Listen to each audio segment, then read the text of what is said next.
오늘의 주요 뉴스입니다. 새만금 내 중심 거점을 연결하는 지역 간 연결도로 사업이 정부의 예비 타당성 조사를 통과했습니다. 1조 원을 투입해 수변도시, 관광 레저 지역 등 도심지와 인접도로, 철도 등 새만금 내외부를 연결하는 광역교통망을 건설할 예정입니다. LH가 국가식품 클러스터 집안 침하 피해 대책을 마련하겠다고 밝혔지만 피해 업체들은 믿지 못하겠다는 입장입니다. 피해 업체들은 LH가 지난해에도 같은 입장을 말했지만 지키지 않았다며 말로만 할 것이 아니라 실행에 옮기는 것이 중요하다는 지적입니다. 검찰과 법원이 밀집한 군산 법조타운이 불법 주정차로 몸살을 앓고 있습니다. 주차 공간이 부족해 도로가 주차장이 되다시피 해 사고 위험이 높아 시민들이 큰 불편을 겪고 있습니다.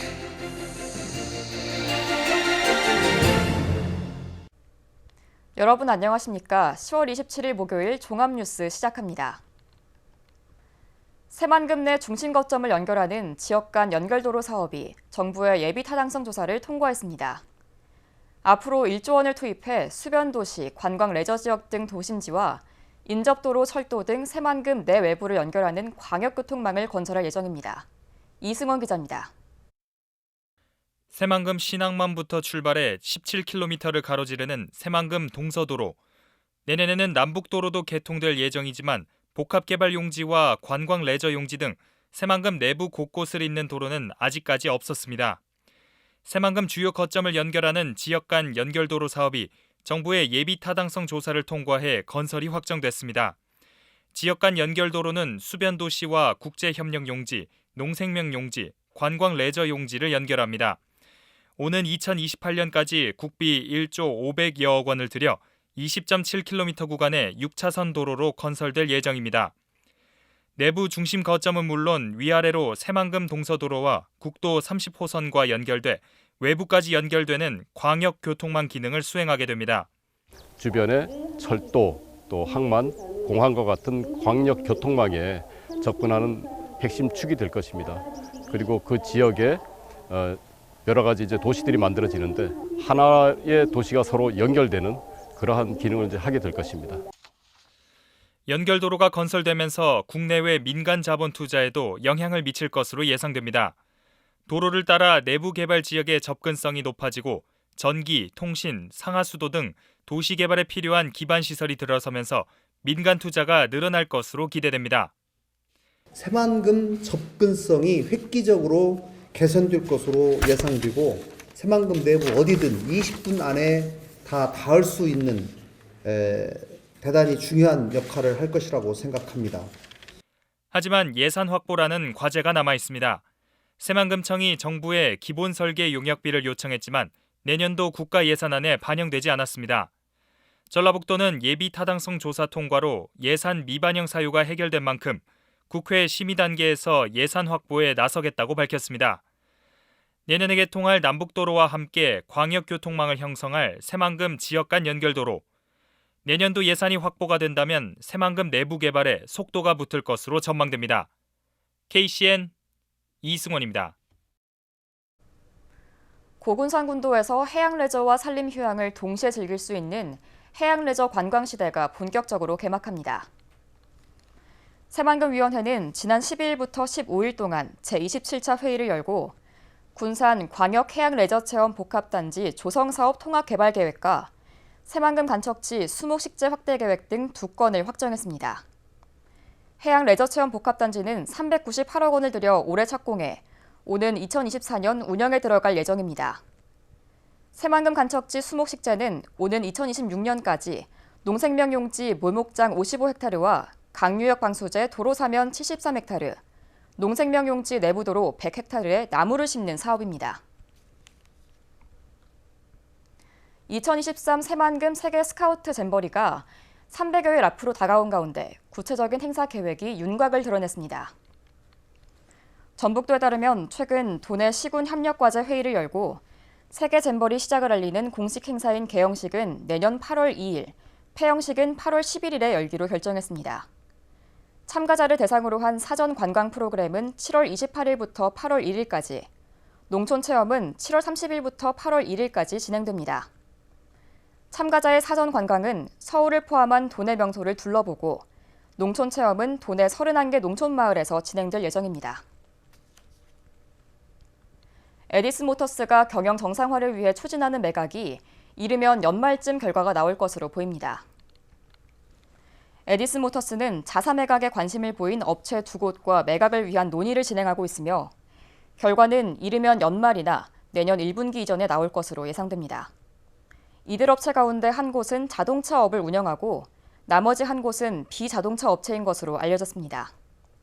이들 업체는 에디슨모터스가 사전에 계약한 전기버스 물량이 있고 계속해서 추가 주문이 들어오고 있다는 점과 전기차 기술력을 확보하고 있다는 점을 매각의 긍정적 요인으로 보고 있습니다. 제22대 총선 선거구 획정위원회가 활동에 들어간 가운데 도내 선거구가 바뀔지 주목되고 있습니다. 도내 청선 선거구 10곳 가운데 익산 갑과 김제 부안, 남원 임실 순창 등 3곳은 인구 하한인 13만 9천 명에 미달하고 있습니다. 이를 놓고 도내 정치권에서는 김제 부안과 군산을 묶어 갑을로 나눈 새만금 선거구와 군산과 익산을 묶어 갑을 병으로 나누는 방안 등이 거론되고 있습니다. LH가 국가식품클러스터 집안 침하 피해에 대처하겠다는 입장을 밝혔죠. 그런데 사실 이 같은 LH의 입장은 해마다 되풀이되고 있습니다. 지난해에 이어 올해도 국정감사를 받은 후 현장 방문을 거쳐 대책을 마련하겠다는 입장 표명까지 비슷한 행보가 이어지고 있는 건데요. 말로만 할 게 아니라 실행에 옮기는 게 중요하다는 지적이 나옵니다. 최정호 기자가 전합니다. LH의 국가식품클러스터 집안 침하 피해 대책은 온벽 시설물과 입주기업 건축물에 대한 안전관리 추진, 또 주요 피해 지점 계측기 설치, 안전상태 상시 모니터링 진행, 피해 조사단 설치 운영 협의, 원인 규명 및 피해 조사 결과에 따른 보상 등입니다. 이를 위해 LH는 다음 달부터 정밀 안전진단을 실시하겠다는 겁니다. 올해 국정감사에서 국가식품클러스터 집안 침하 피해 문제가 불거지자 현장 방문을 거쳐 내놓은 방안입니다. 하지만 LH의 이 같은 행보는 지난해에도 비슷했습니다. 지난해 국정감사에서 집안 침하 피해 문제가 불거졌었고 당시에도 현장 방문을 거쳐 조속한 피해 대책을 마련하겠다는 입장을 나타낸 바 있습니다. 이후 LH는 수억 원을 들여 전문 용역을 진행하면서 용역 결과를 보고 판단하자는 입장을 보였고 이번에는 정밀 안전진단 실시를 내걸었습니다. 피해 업체들은 LH에 대한 의구심을 접지 않고 있습니다. 빗물이 새고 바닥이 갈라져 수년째 생산활동을 전혀 하지 못해 파산 직전까지 내몰린 상황까지 왔지만 말로만 피해 대책이 거론될 뿐 실행까지는 또다시 지켜봐야 하기 때문입니다. 아시다시피 작년에 1차 국정조사를 해가지고 용역을 했고 또 그 8개월 1년을 기다렸습니다. 그게 안 돼가지고 지금 2차 국정조사를 해서 또 이제 LH가 어떤 안전조치를 할지 답을 내놨습니다. 집안 침하 피해 업체는 6곳에 면적은 6만 6천 제곱미터. 대한 토목학회가 진행한 원인조사에서 산업단지를 조성할 때 소하천인 궁평천을 무작정 매립한 것이 원인으로 드러난 상황. 피해 업체들은 LH가 피해 대책 이행에 시간을 끈다면 이번에야말로 용역 결과를 바탕으로 손해배상 소송 등에 나서겠다는 입장입니다. 기업에 대한 그 안전조치나 그다음에 또 그 리스크, 그다음에 기업 활동에 대한 그 저하에 대한 어떤 보상 문제, 그게 빨리 마무리 져서 저희들이 하루속히 빨리 그 기업을 정상화시킬 수 있는 게 가장 시급하다고 생각합니다. 말로만 되풀이될 뿐 추진 속도는 내지 못하고 있는 집안 침하 피해 대책. LH가 양치기 소년이라는 지적을 받고 공공기관으로서 사회적 책임을 이행했다는 평가를 받을 수 있을지 지켜봐야 할 것 같습니다. KCN 최정호입니다. 군산시가 내년 예산 규모를 1조 6,263억 원으로 편성했습니다.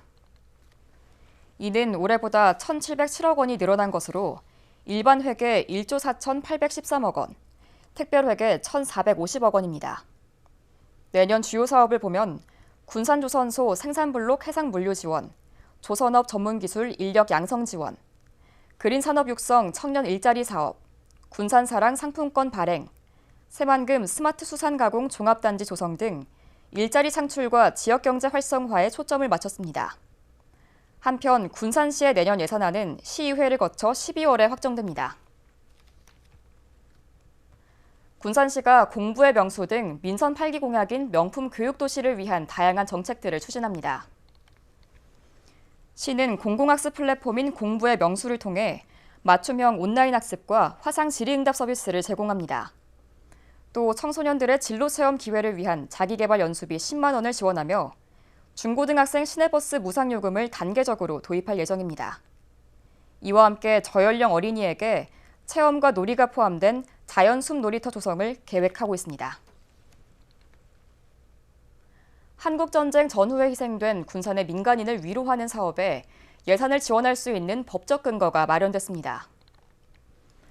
군산시의회는 제250회 임시회에서 김우민 의원이 대표 발의한 군산시 한국전쟁 민간인 희생자 위령 사업 지원에 관한 조례안을 가결했다고 밝혔습니다. 이 조례는 한국전쟁 전후 무고하게 희생당한 민간인을 추모하고 위령 사업 등을 지원하기 위해 시장의 책무를 규정하고 지원 기준을 명시했습니다.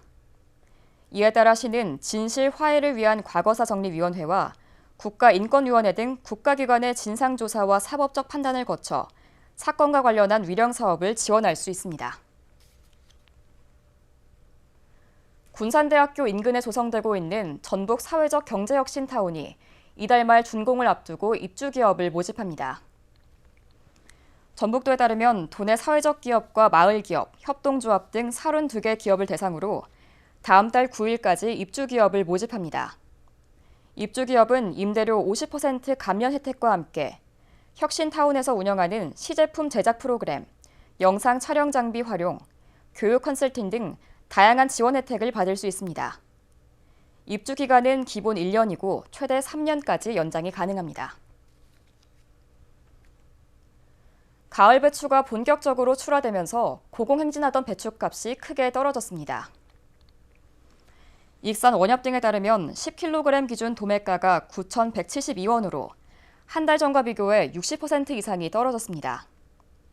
올해 배추 작황은 좋은 편이어서 앞으로 배추값 하락세는 당분간 이어질 것으로 전망되고 있습니다. 검찰과 법원이 밀집한 군산 법조타운이 불법 주정차로 몸살을 앓고 있습니다. 주차 공간이 부족해 도로가 주차장이 되다시피 한 상황인데요. 주차난이 갈수록 심각해지면서 사고 위험도 높아졌습니다. 모형숙 기자의 보도입니다. 검찰과 법원, 법률사무실 등이 몰려있는 군산 법조타운. 도로가 양옆에 차량들이 줄지어 서 있습니다. 평일날 왕복 2차선 도로가 차 한 대만 오갈 수 있게 좁아져 교통 혼잡이 빚어집니다. 갓길은 당연히 위험한 거죠.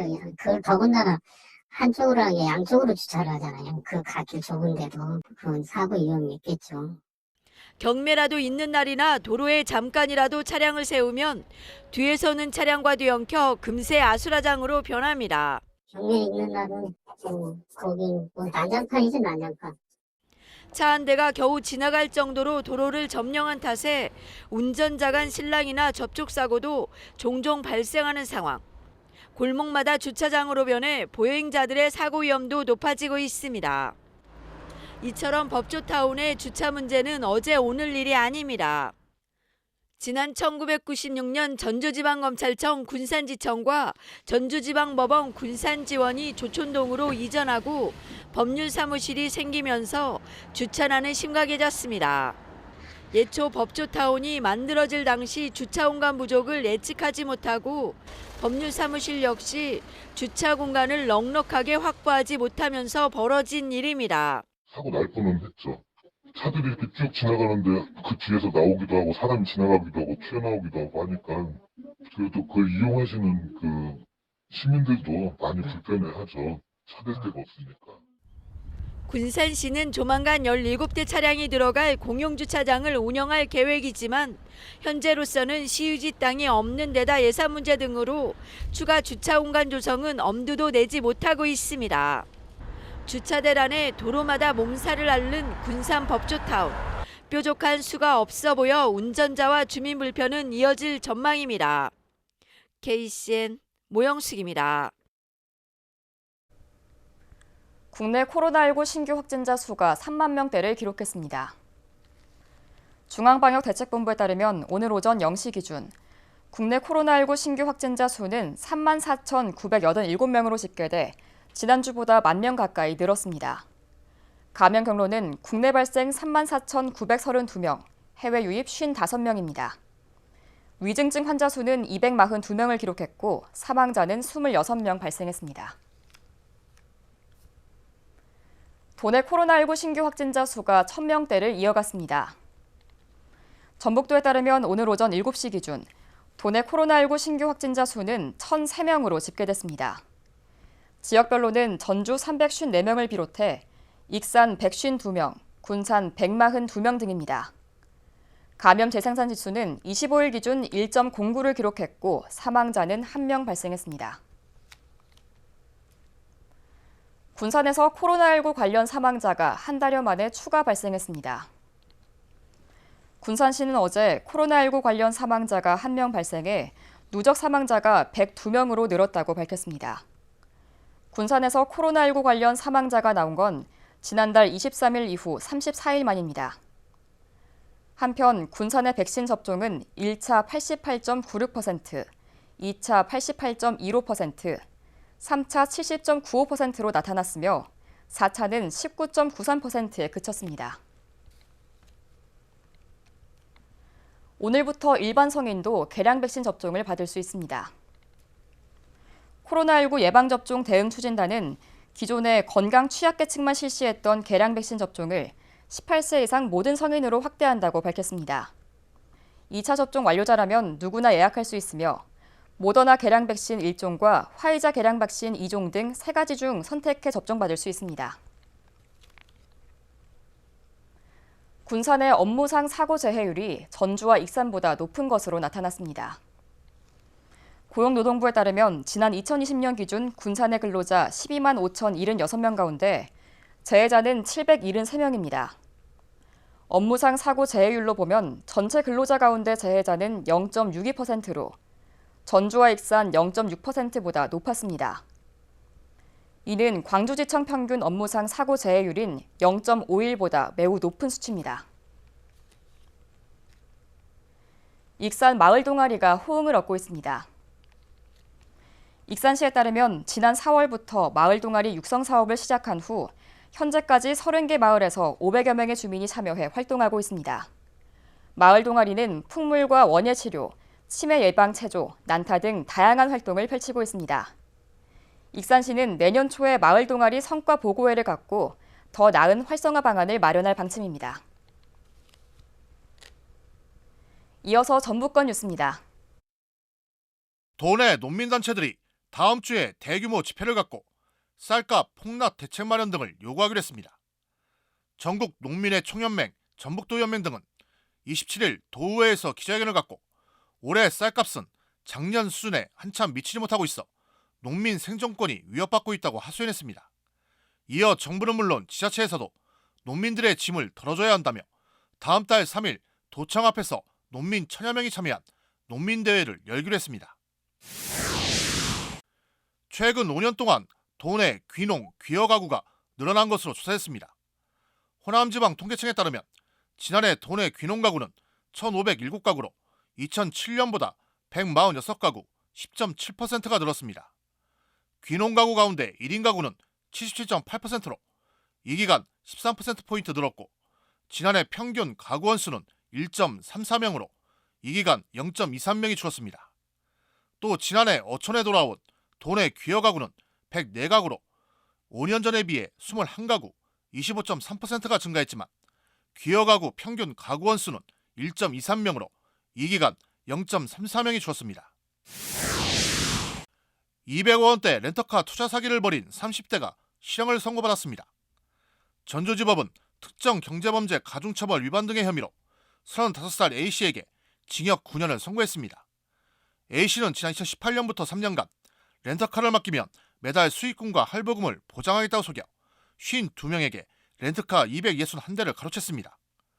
이어 피해자들에게 받은 차량을 제3자에게 빌려준 뒤 보증금 20억 원을 챙겨 잠적한 것으로 조사했습니다. 재판부는 많은 피해자를 상대로 돌려막기식 사기 범행을 이어왔고 실제 피해 금액은 더 많을 것이라며 무겁게 처벌할 필요가 있다고 판시했습니다. 지금까지 전북권 뉴스 최정호입니다. 익산시가 추진하는 도시숲 조성이 산림청의 녹색도시 우수 사례로 선정됐습니다. 산림청은 올해 녹색도시 우수 사례를 공모해 도시숲 분야 우수상에 익산시를 선정했습니다. 익산시는 지난 2016년부터 폐철도 부지를 중심으로 메타세콰이아 가로수를 심는 등 도시숲을 조성해 시민 휴식과 산책 공간으로 활용하고 있습니다. 익산 어린이 축구대회가 금마 축구공원에서 열렸습니다. 익산 스포츠클럽이 주관한 제1회 아이 월드컵 대회에는 6개 유치원과 어린이집에서 30개 팀, 214명의 아이들이 참가했습니다. 대회는 전후반 없이 13분씩 진행됐으며 조별 예선을 거쳐 토너먼트로 우승팀이 결정됐습니다. 익산시는 스포츠클럽과 연계해 생활체육대회를 활성화할 예정입니다. 전국 학생들이 참여하는 익산 스트리트 댄스 대회가 오는 29일부터 이틀간 국화축제가 열리고 있는 중앙체육공원에서 진행됩니다. 이번 대회에는 전국 각지에서 선수와 임원 등 700여 명이 참여합니다. 스트리트 댄스 크루 퍼포먼스와 스트리트 댄스 파티, 솔로 배틀 등이 열리며 누구나 현장 관람할 수 있습니다. 군산시가 시민예술촌 민간 위탁기관을 모집합니다. 시는 기존 위탁기관이 올해 12월로 만료됨에 따라 시민예술촌 운영관리를 맡을 위탁기관을 모집한다고 밝혔습니다. 위탁기관은 내년부터 2024년 12월까지이며 군산에 있는 문화예술단체라면 신청할 수 있습니다. 희망하는 단체는 시청 홈페이지에서 관련 서류를 내려받아 11월 14일까지 문화예술가로 접수하면 됩니다. 다음은 우리 동네 소식입니다.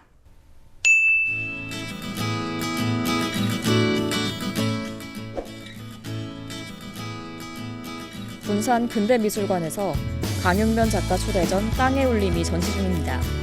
전시는 내년 2월까지 진행될 예정입니다.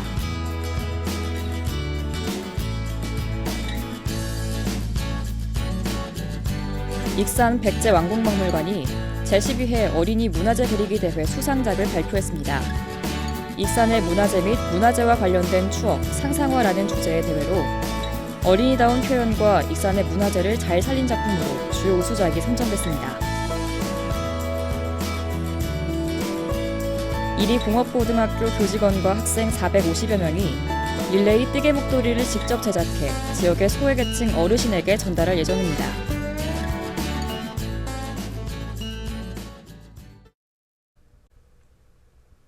이어서 내일의 날씨입니다.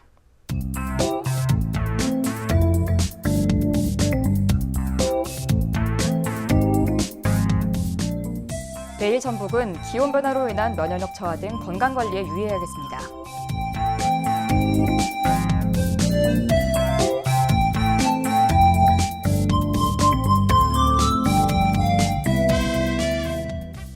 내일 기온은 최저 3도, 최고 21도를 기록하겠습니다.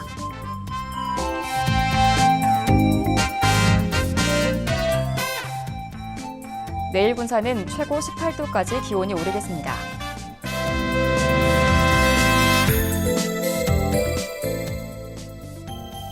내일 익산은 최고 19도까지 기온이 오르겠습니다.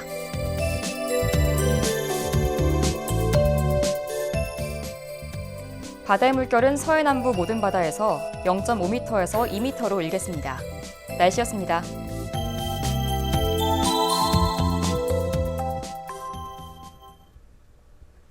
이상으로 KCN 종합뉴스를 마칩니다. 정확한 보도로 늘 함께하겠습니다. 시청해주신 여러분 고맙습니다.